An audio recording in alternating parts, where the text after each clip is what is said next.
Hi there, welcome to my studio. Today I wanted to walk you through doing this cute little winter painting.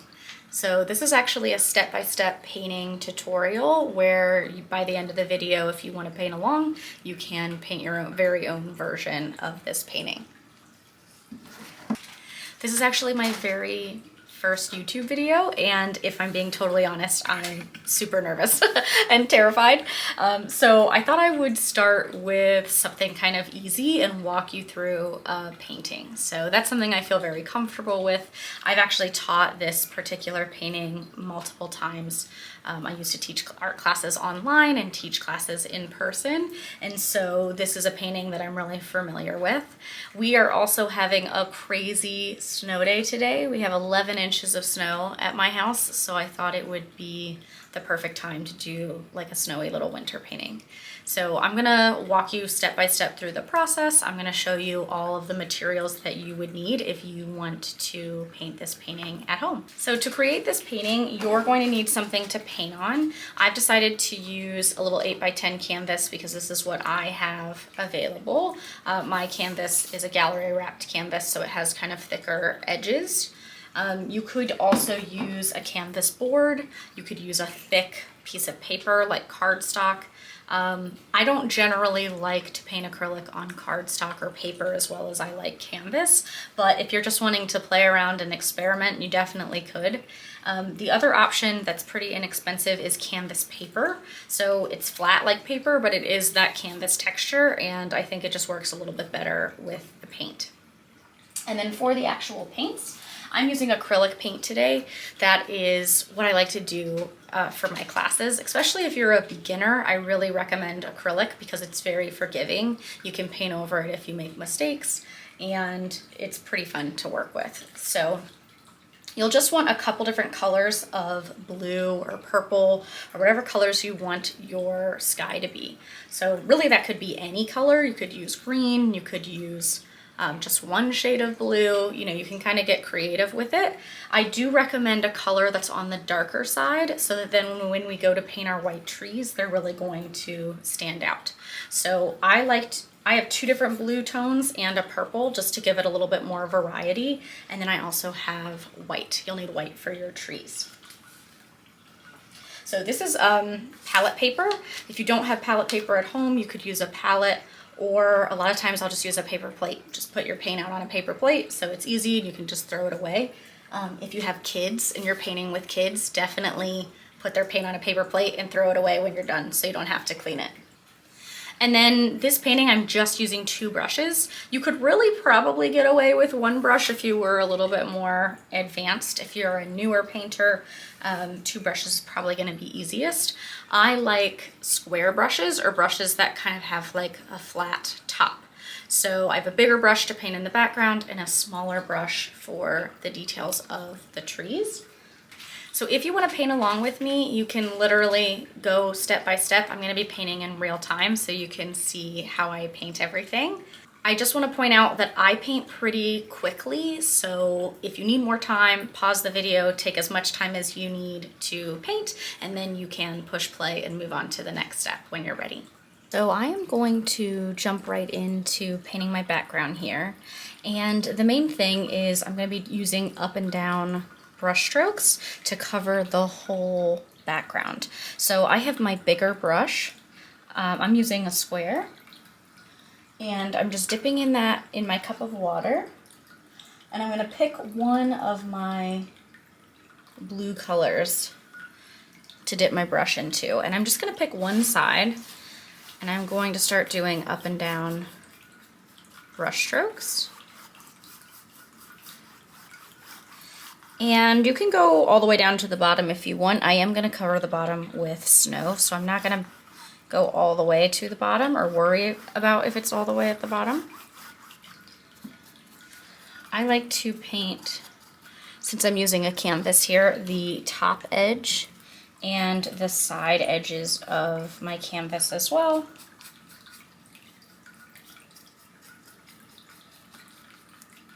If you are just using like a piece of paper or a flat canvas, you wouldn't have to worry about doing that. But without cleaning my brush, I'm just going to go back and forth in between my blue and my purple colors. So I picked up one blue and I'm kind of starting to run out of it. So this time I'm picking up some purple. I'm just gonna do those same up and down brush strokes. And I like to overlap the colors a little bit so they blend together. Now for acrylic, I generally like to use kind of a big scoop of paint on my brush. I'm not using like little tiny amounts of paint like you might for watercolor or maybe sometimes an oil.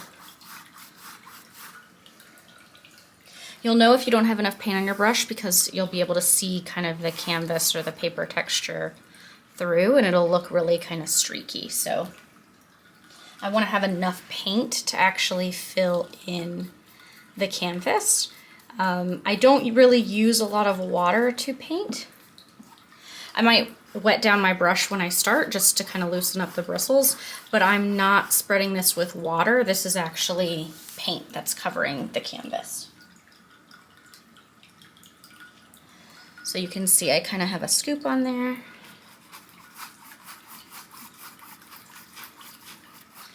Now my lines look very smooth because I'm going all the way from the top to the bottom, or the top edge of my canvas down to the bottom of where I want my color. If I do small brush strokes, you can see that you'll be able to see little brush marks. And if you want that, that's totally fine. It just depends on the texture that you want. I generally like a smoother texture, so I'm going all the way from the top of my canvas down to the bottom. And I'm just going to keep switching back and forth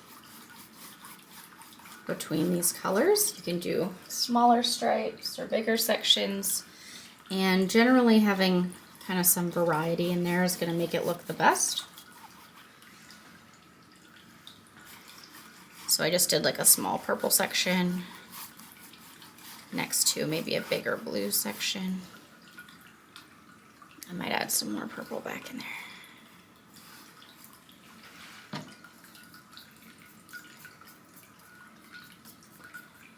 Now I paint very quickly. I've painted this painting before, so I kind of know what to do and what to do next. I'm prepared.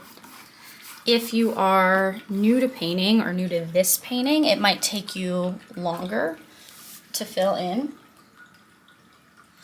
It's also kind of dependent on the size of your painting. So I'm using an 8x10 canvas here, which is kind of on the smaller side.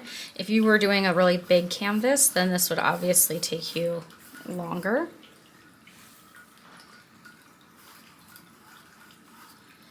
And I just wanted a little more purple in there, so I went back and added a little more purple. You can always go back and add more colors. It is helpful if your paint is still wet.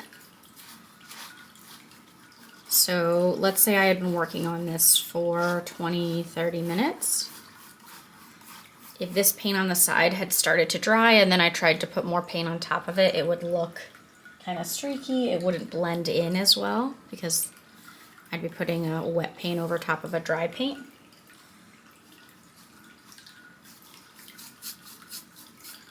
But as long as the paint is still wet, you can go back over top of it. If you like it more streaky, generally if you do a couple brush strokes and then leave it alone, that's going to give you more of that streaky look. Versus if you want it very smooth and blended, the more you go over top of it, the more your colors are going to kind of blend out and be blended together.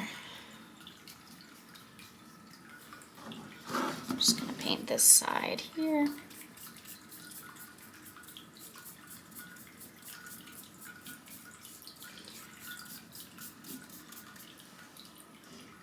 And because I'm blending all these colors anyway, I'm not worried about like cleaning my brush in between each color.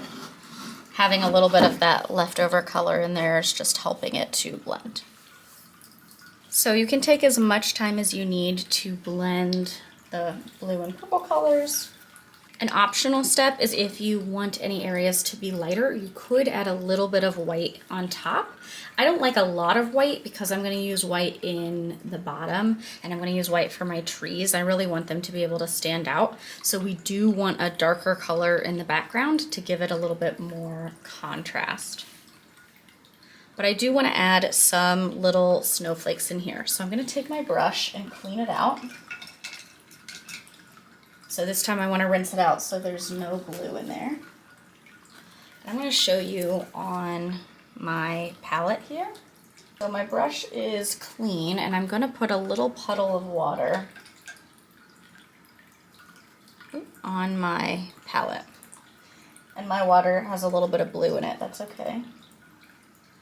I'm just adding a tiny bit of white to that so it's really watery. It's probably hard to see on the white palette, but you don't want any big chunks of paint in here. You want it to look like milk. It should be pretty thin. And I'm going to do a little splatter painting. Oop, I already accidentally splattered it. So this does get messy if you are, you know, around your computer or your phone or anything you don't want paint on. You might want to move it out of the way here. But I'm going to take my brush and I'm going to pull the bristles back and then let go, kind of flick the bristles. So I get little tiny stars or snowflakes.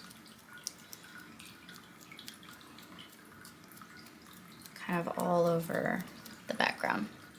And it's messy, you'll get it on your hands and stuff. It's okay, that just wipes off with water.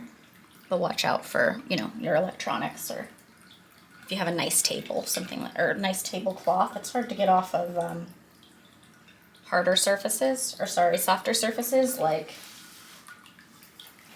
a tablecloth or pillow or something like that. So, all right, so I can see on my background here. Oh, before we move on, if you get any crazy snowflakes, sometimes that happens where the splatter gets a little crazy. It makes a weird mark. Just let it dry. Once it's dry, you can do a little touch of blue or purple over top of it and just cover it up. If you try to paint over it while it's still wet, you're gonna end up smearing it and it's gonna make like a big mess. So just let it dry if you get anything that looks kind of crazy. And then you'll want to take a look at your painting. I like to kind of look at it in the light. You can see where it's still shiny. That is where your paint is still wet. So this side for me is starting to dry where I started. This side is still a little wet. I like to do my snow when my painting is just a little bit wet so that maybe a little bit of that purple or blue might get mixed into the snow. If you want really bright white snow, then I would let this dry completely before you move on to the next step. So how long it takes to dry depends on how much paint you put on there, what type of paint you have. Also like the temperature and humidity in your room, so it's going to be different for everybody. I'm just taking a big scoop of my white on that big brush still, and I'm going to make like a little snowy hill. So start on one side, whichever side you want, and I'm just making a wiggly line that goes all the way to the other side. And mine is not perfect, it's kind of fuzzy. I ran out of paint. It's okay. It's easier to get a smooth line if you go all the way across and then kind of fill it in than again if you're doing like those small brush strokes. So I like to do kind of the top line first, and then I can go back and forth to fill it in. I cover up a little bit of that blue and purple so that that edge looks nice and smooth and it's not kind of all jagged like it was before. There, you can see if I go over it again, a little bit of that blue and purple is mixing in underneath the white.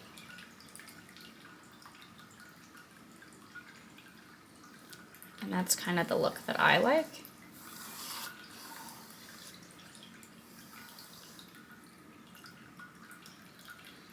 You could also just leave, you know, blank canvas at the bottom if you wanted it to be white. I don't generally leave blank canvas on any of my paintings. They don't hold up quite as well as if you paint the whole thing, because the humidity can kind of get into your canvas. The paint actually, especially acrylic, actually protects your canvas and helps it last longer. So I want smooth lines, so I'm doing long back and forth lines again.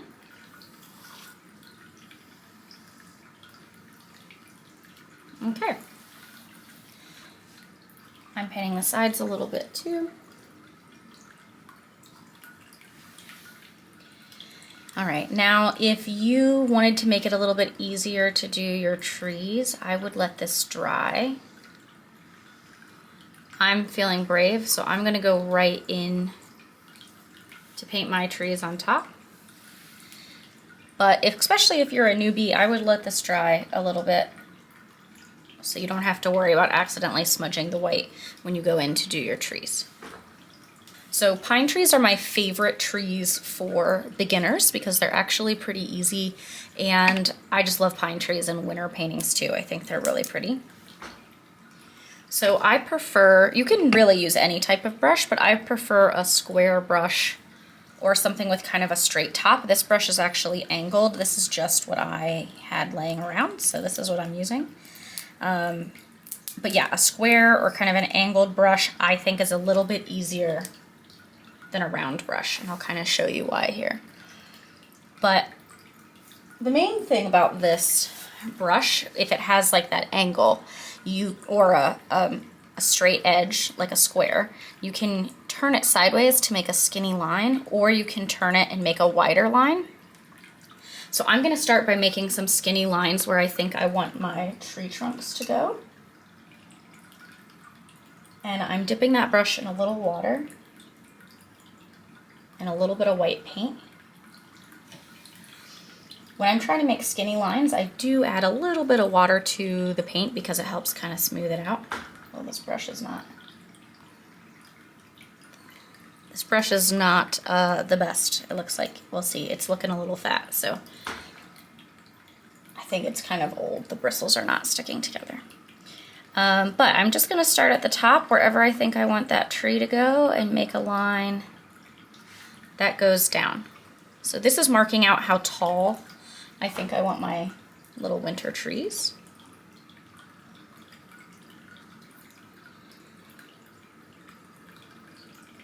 You can make them really tall that they go and kind of fill in the whole canvas, or you can just do them kind of smaller like I am. And I like mine to look different. I try not to make patterns or make them all like the same distance apart. Our brains a lot of times like patterns, and without noticing we'll put things that are kind of all the same distance. There we go. I think I like that. So the main thing about a pine tree is it is a triangle, like if you think about a drawing of a Christmas tree. And it starts up small at the top and it gets wider as we go down. So at the very top, if you're new to pine trees, you may want to watch one or two first before you try. You could also try this on a practice piece of paper if you just wanted to try it out before you put it on your painting. You can definitely do that. At the top, I like to just do little dots. And I'm just using kind of the corner of my brush because it's small. And then when I'm ready to start making it a little bigger, I'm going to use the fat side of my brush and I'm kind of stamping it down. And I'm doing a couple stamps on this side of the tree trunk and then a couple stamps on the other side. Kind of wiggling my brush back and forth, tapping my brush back and forth, so that it kind of gradually becomes a triangle. And it's not a perfect triangle. The edges are kind of messy, but I'll just keep going so you can kind of see multiple examples. I do some dots at the top, turn my brush sideways to make that skinny line, and tap. If your trees are close together, they may overlap on the sides or at the bottom. That's okay. That would happen in nature, right? Sometimes tree branches touch each other.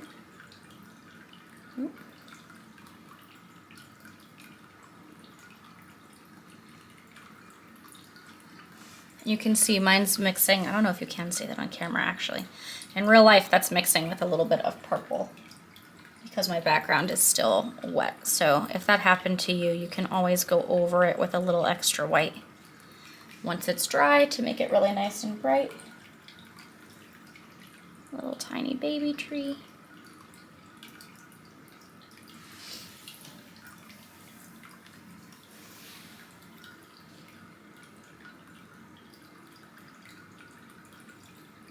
So yeah, if you make a tree that you don't like,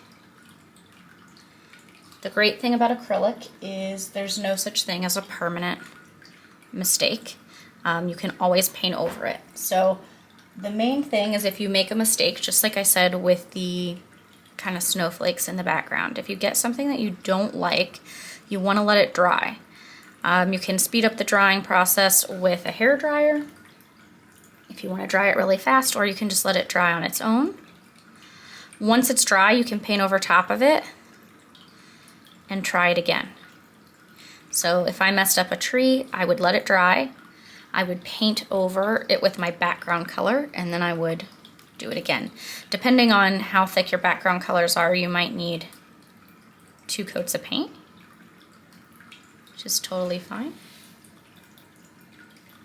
So I'm just gonna smooth out a little bit of those lines at the bottom.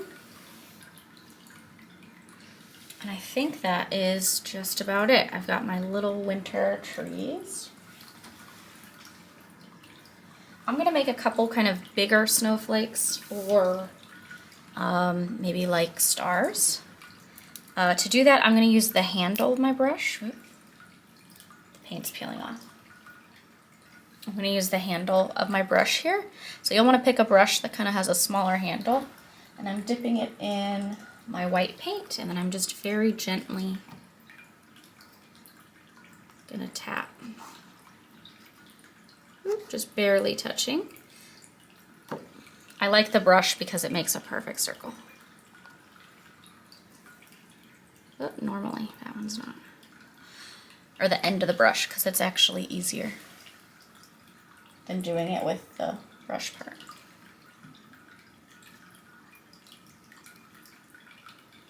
There we go. I think I wasn't pushing it down all the way. There we go. If you like to sign your artwork, you could sign your name or your initials at the bottom. I normally sign mine with a pen or a Sharpie, and so I'll wait for it to dry and then sign the bottom like that. The other thing you can do is once everything is dry, you can flip it upside down and paint the bottom edge, or you can just leave it blank since it's going to be white. So if you made it here to the end, thank you so much for watching my video.